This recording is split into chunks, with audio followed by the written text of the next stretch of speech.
യുനാം ഖേചന്ദ് സിംഗ് മണിപ്പൂർ മുഖ്യമന്ത്രിയാകും. മണിപ്പൂർ നിയമസഭയുടെ സ്പീക്കറായി സേവനമനുഷ്ഠിച്ചിട്ടുള്ള മുതിർന്ന നേതാവാണ് അദ്ദേഹം.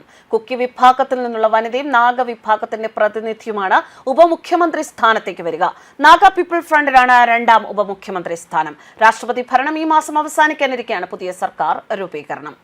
ചൊവ്വാഴ്ച നടന്ന ബി.ജെ.പി നിയമസഭാ പാർട്ടി യോഗത്തിൽ യുനാം ഖേംചന്ദിനെ നിയമസഭാ പാർട്ടി നേതാവായി തെരഞ്ഞെടുത്തിരുന്നു.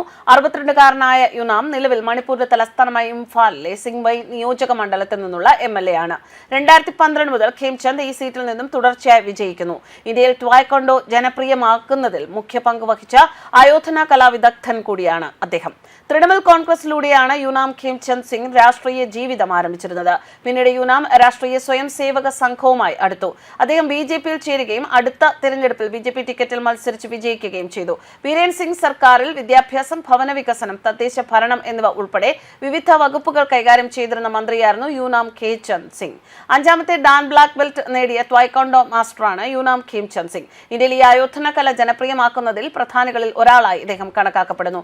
റിപ്പോർട്ടുകൾ പ്രകാരം 1978-ൽ 16 വയസ്സുള്ളപ്പോൾ അദ്ദേഹം തായ്ക്കൊണ്ടോ പഠിക്കാൻ തുടങ്ങി. 1990-ൽ അദ്ദേഹം ദക്ഷിണ കൊറിയയിലെ സിയോളിലേക്ക് പോയി. സിയോളിലെ കുക്കിവോണിലെ വേൾഡ് തായ്ക്കൊണ്ടോ അക്കാദമിയിൽ നിന്ന് ബിരുദം നേടി. ഗ്ലോബൽ ട്രഡീഷണൽ തായ്ക്കൊണ്ടോ ഫെഡറേഷൻ പരമ്പരാഗത തായ്ക്കൊണ്ടോ ശൈലിയിൽ അദ്ദേഹത്തിന് 5ാമത്തെ ഡാൻ ബ്ലാക്ക് ബെൽറ്റ് ലഭിച്ചു.